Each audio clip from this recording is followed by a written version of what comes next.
Bonsoir à toutes et à tous et bienvenue sur Cube 2. J'espère que vous allez bien, que vous avez passé une belle journée. Merci d'être avec nous pour votre émission préférée. On ne demande qu'à en rire. Ce soir, pour nous accompagner durant près d'une heure, merci d'accueillir la belle Isabelle Mégo, notre expert au jeu de mots pourris Laurent Groutier, notre productrice préférée qui ne comprend jamais rien mais on l'aime quand même, c'est Catherine Bartois. Qu'est-ce que vous faites, Catherine? Et enfin, notre chauve préféré, c'est mon Jeannot, c'est Jean Bendizi. Vous m'avez demandé de... Oh, j'ai encore rien compris. Sans oublier des humoristes prêts à tout ce soir pour vous faire rire, il y aura Lady Mineur, c'est leur premier passage. Il commence tout doucement à devenir un pensionnaire, c'est le talentueux Monsieur Pomme.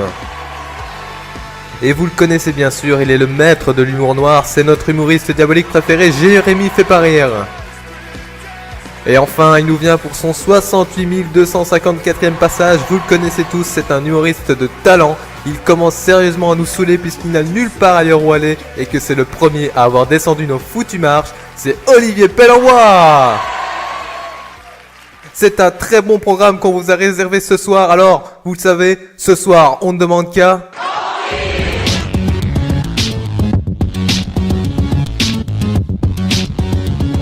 Bonsoir le jury, comment allez-vous? Et on y va, si vous le voulez bien, avec les premiers participants de ce soir, j'ai nommé les démineurs. On peut les encourager, c'est leur premier passage.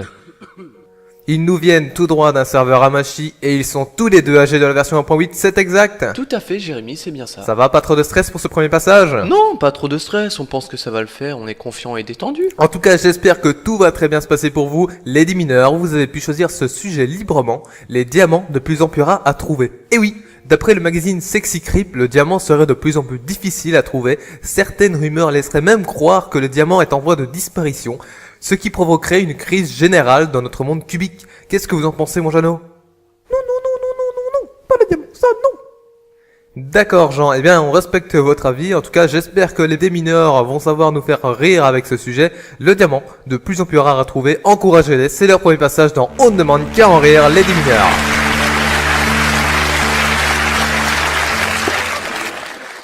Bonsoir, je ne trouve pas de diamant. Mais que fait Peter? Peter? Je suis là, Kevin. Ah, enfin! Les creepers n'attendent pas, eux, pour exploser. Mais que fais-tu dans cette mine? Bah, j'étais en train de miner, je cherche du diamant. Mais c'est quoi que tu tiens dans tes mains? Ah, ça n'a pas la moindre importance. Ce sont de vulgaires cailloux bleu ciel. Mais enfin, Peter, tu ne vois pas que ce sont des...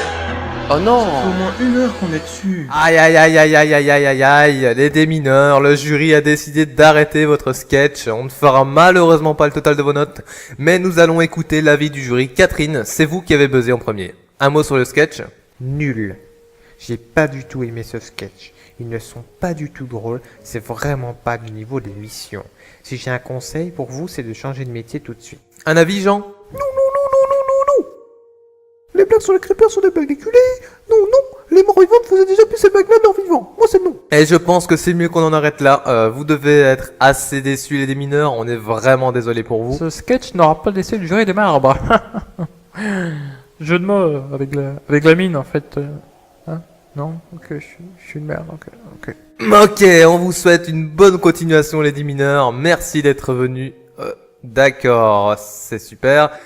Et nous passons maintenant à un autre humoriste que vous connaissez bien. Il s'agit de Monsieur Pomme, c'est son 20e passage.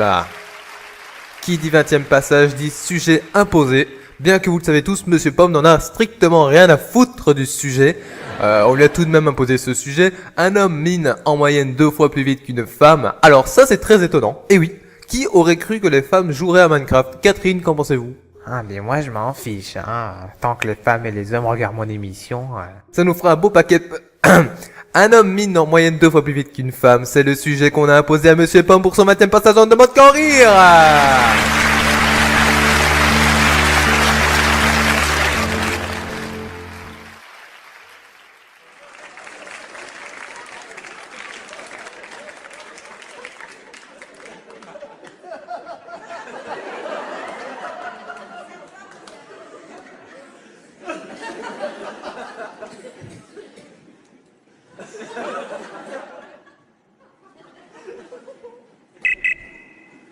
paraît que... Il paraît qu'un homme...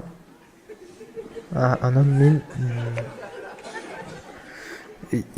Tiens, il paraît qu'un homme mine... il paraît qu'un homme mine 2 fois plus vite que sa femme. Qu'une femme, quoi. Enfin, un homme sans testicules, quoi. En même temps, enfin, c'est... Enfin, je sais pas. Non, Sandu, non, non, pas Audrey, non, non, Pushmina, non, non, Pushmipana, Sandu, non. Ce qui provoquera la fin de mon aventure dans l'émission. Aïe, aïe, aïe, aïe, aïe, bordel. Pardon. Catherine et Laurent ont décidé d'arrêter votre sketch, Monsieur Pomme, on est vraiment désolé. Votre parcours chez nous s'arrête au bout de votre 20e passage. Quelle tristesse, oh mon Dieu. Je suis vraiment navré pour vous. Déjà 2 éliminés ce soir, c'est assez rare. Pourquoi avoir appuyé sur le buzz, Laurent? Avouez, Monsieur Pomme, que votre sketch n'était pas drôle. On va se quitter, bons amis, Monsieur Pomme. Je vous souhaite une très longue Oh, putain. Un petit conseil, ne bougez pas, on se retrouve dans quelques instants avec un joli programme, puisque nous avons rendez-vous avec notre ami Jérémy fait pas rire pour son 58e passage, et ainsi que Olivier Pellembois, c'est On ne demande qu'à en rire. On revient tout de suite sur Cube 2, ne bougez pas tout de suite.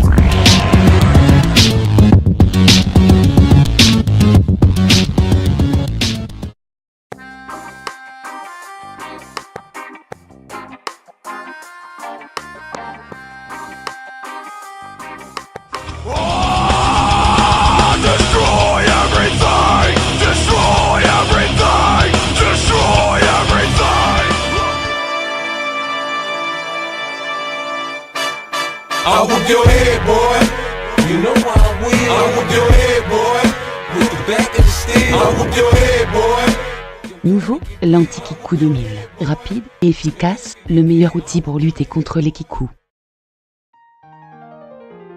Papa, y'a plus de lait, papa, y'a encore du lait, s'il te plaît, papa, est-ce qu'il y a encore Je du sais lait? pas, moi, regarde dans le frigo. Mais papa, y'a plus de lait dans le frigo, papa, y'a plus de lait, papa, Et alors, t'as qu'à aller en acheter au lieu de me casser les couilles. Ça fait déjà 3 fois cette semaine que je pompe Micheline, la vache du voisin. Alors maintenant, ça suffit.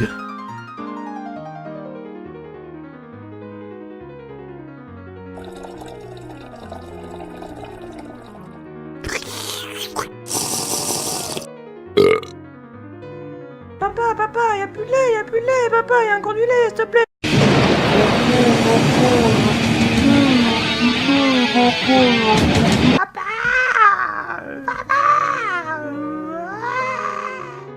Avec le lait de Micheline, vous apprécierez le lait comme jamais auparavant. Du lait 100% naturel.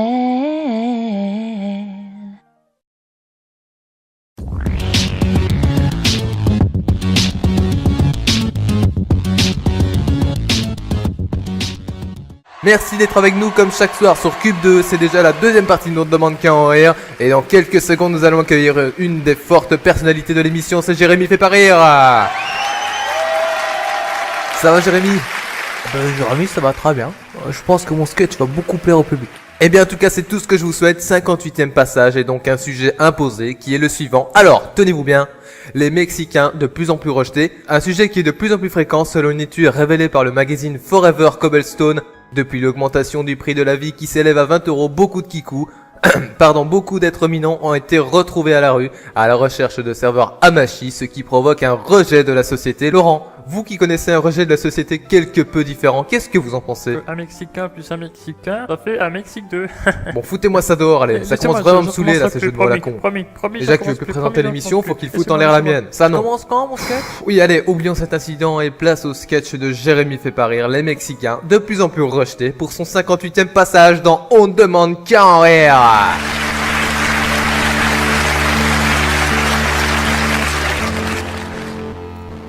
Bonjour à tous les enfants. Aujourd'hui, nous avons la venue d'un nouvel élève au sein de notre établissement. Rassurez-vous, ce n'est pas un noir. Oui, Mamadou, ce n'est pas cette année que tu pourras grandir ton gang.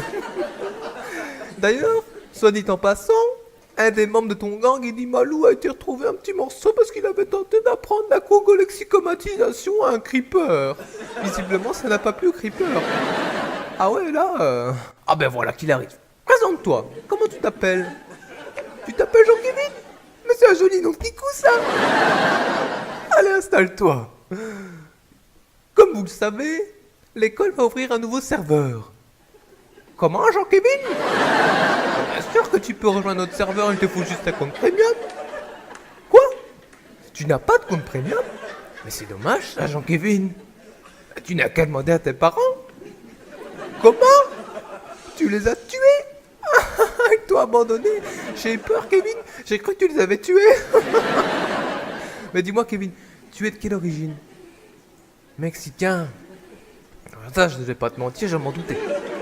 Ah ben autant cacher un Ender Dragon dans un village de PNJ, hein, Kevin. Si j'ai un problème avec les Mexicains? Moi? Mais bien sûr que non, Kéké. Vous avez aussi le droit de vivre avec vos pioches, vos mines, votre peau bronzée et votre pauvreté.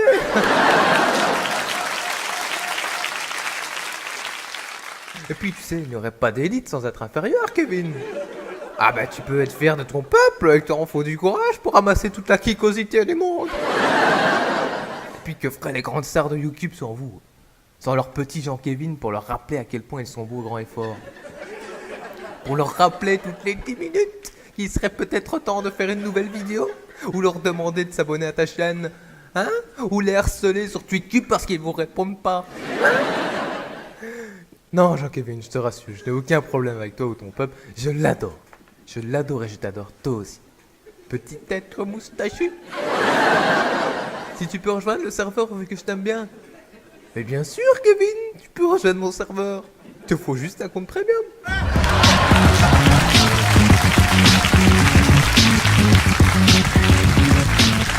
Les Mexicains, de plus en plus rejetés, revus et corrigés à la manière de Jérémy fait pas rire, c'était son 58e passage. On a entendu le public bien se marrer. En tout cas, j'espère que vos notes seront bonnes, et je n'en doute pas. Jérémy, je précise que vous serez au Palais des PNJ conformistes tous les premiers du mois, et le 2 et 3 juillet au Festival des Zombies Racistes, c'est bien ça, Jérémy? Tout à fait, Jérémy. On va donc découvrir les notes attribuées par notre jury pour ce nouveau passage de Jérémy fait pas rire. Isabelle Mégo, quelle est votre note? Un 16, c'est bien. Laurent Grutier. Un 17, c'est mieux. Catherine Bartois. C'est un 2. Eh bien, Catherine, vous nous expliquerez pourquoi cette note.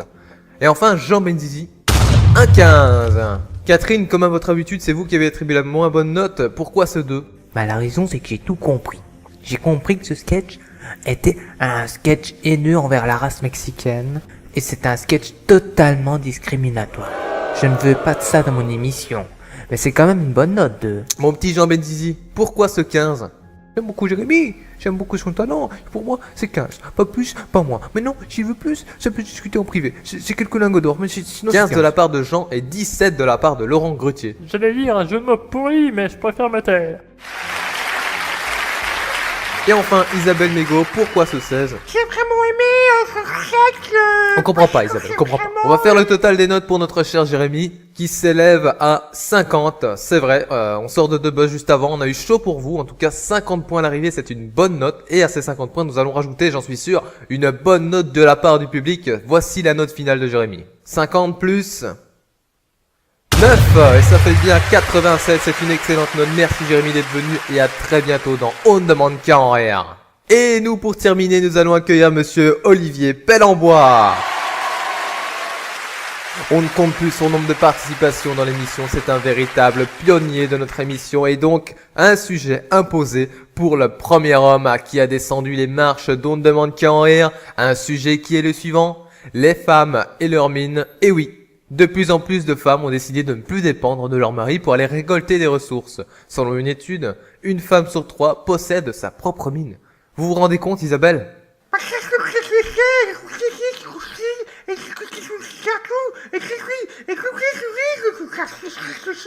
Exactement, je trouve ça scandaleux. Bref, les femmes et leurs mines, c'est le sujet qu'on a décidé d'imposer à Olivier Pellembois.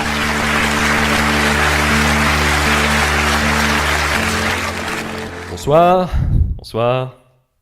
L'autre jour, ma femme m'a demandé d'aller visiter sa mine.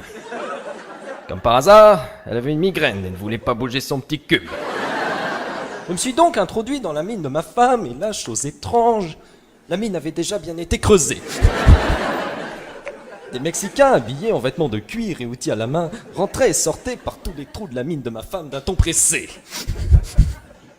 Je me suis dit à moi-même, Ils vont épuiser toutes les ressources de ma femme s'ils continuent. Mais en y réfléchissant mieux, je me suis dit que leur petite pioche en fer ne ferait pas le poids face à ma robuste pioche en diamant de 30 cm. Ma femme me répète souvent que je suis le seul à avoir la technique et la patience pour trouver du diamant. Et puis, en me baladant, j'ai même trouvé un coffre avec un panneau planté dans le sol. Le panneau disait « Par ici, messieurs, il y en a pour tout le monde !» Quand même curieux, je décidai de pénétrer davantage dans la mine, tout en entendant les cris de ma femme, inquiète à l'idée que je m'étais peut-être perdu au fond de son trou. Arrivé dans une caverne, l'endroit était humide. Au loin, des creepers roses dansant la Macarena en sous-vêtements me rappelaient que je n'aurais peut-être pas dû sniffer la redstone de notre voisin Billy. Plus loin, je reconnus Gilbert, notre facteur. Il était en train de miner dans la mine de ma femme comme un fou, avec une pioche incassable 3. C'était un homme courageux. Je me retournai pour crier à ma femme « Penses-tu que je vais trouver du diamant ici ?» Elle me répondit d'une voix lente « Non, tu dois creuser plus profondément. » Je lui répondis « Plus profondément, tu ne penses pas qu'il fasse déjà assez chaud comme ça ? Je ne veux pas prendre le risque de tomber dans la lave, et ça, je te rappelle que je n'ai pas de protection. » Armé de ma pioche, je décidai de prendre mes responsabilités et de creuser encore plus. La mine de ma femme devenait tellement humide que des rivières commençaient à écouler jusqu'au fond, m'empêchant d'avancer à ma guise. Je fus obligé de les boucher avec ce que je trouvais, de la vieille pierre ou parfois même du bois. Je lui redemandai, cette fois, suis-je assez profond ? Sa réponse ne se fit pas attendre. Oui, tu es assez profond, disait-elle en criant. Je lui dis, calme-toi, chérie, pas la peine de crier, je ne suis pas sourd. Elle criait, creuse encore, je m'offusquais. Ah non, je ne suis pas un esclave ou un téléxicain, j'ai un compte payé, moi. Je casse encore quelques blocs et j'arrête. Je ne dus pas attendre longtemps pour trouver du diamant. Ma femme était heureuse, moi j'étais fatigué et ma pioche usée. Mais aujourd'hui, ma femme n'a plus besoin de moi pour trouver du diamant. En effet, elle a rejoint un club très connu, s'appelant les Flics de Patrick ou FDP. Il s'agit d'un groupe de personnes qui s'échangent leurs pioches en l'échange de quelques minerais. Apparemment, ils auraient tous été dans sa mine en même temps pour y étudier le terrain et lui construire la meilleure machine possible. Cette machine de rêve, d'après ma femme, peut aller dans sa mine et récolter du diamant dès qu'elle en a envie. Et tout ça sans même que j'aie à sortir ma pioche. Je n'ai qu'une chose à dire. Merci, le vibro-piocheur 2000.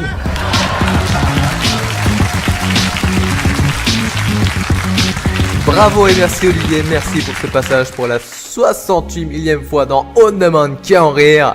Combien allez-vous donner à celui qui a été le premier à descendre les marches de l'émission? On va découvrir la note du jury en commençant par Isabelle Mégo. C'est un 18. Laurent Grutier, un 20. Peut mieux faire. Catherine, c'est un joli 11, c'est une très bonne note. Et enfin mon Jeannot, un petit 20. Catherine, c'est évidemment vous qui avez mis la plus basse note. Qu'est-ce que vous n'avez pas compris dans le sketch d'Olivier? J'ai pas compris la chute. C'est quoi un vibropiocheur? Par contre, on n'a pas beaucoup de temps, on va devoir clôturer l'émission car on est un peu en retard. On va vite faire le total de vos notes Olivier qui s'élève à 69. Qu'est-ce que c'est drôle comme nombre, on en rigole tous, bref. Pour terminer, voyons voir les notes du public qui ce soir, pour ce 68 254e passage, s'élève à 69 plus 0, ça fait 69. Comment? Ah la bourde. Mais Géraldine, mais je vous ai dit de changer les piles des télécommandes. Mais Géraldine, enfin, vous n'avez que ça à penser, idiote. Oui, vous êtes une pauvre conne. Et vous le savez. Pardon. Excusez-moi, on va remercier les mineurs et Monsieur Pomme pour leur participation, bien qu'ils étaient buzzés et qu'ils se sont déjà barrés, c'est trop du cube. Et enfin, j'invite les grands gagnants de ce soir, j'ai nommé Jérémy Péparire et Olivier Pellembois. Merci à toutes et à tous de nous avoir suivis, je vous souhaite de passer une très belle soirée sur Cube 2, de vous abonner à la chaîne d'Ares le Minecraftien tout de suite, c'est Nicolas Hublot et rendez-vous au biome inconnu, belle soirée et à très vite, bye bye.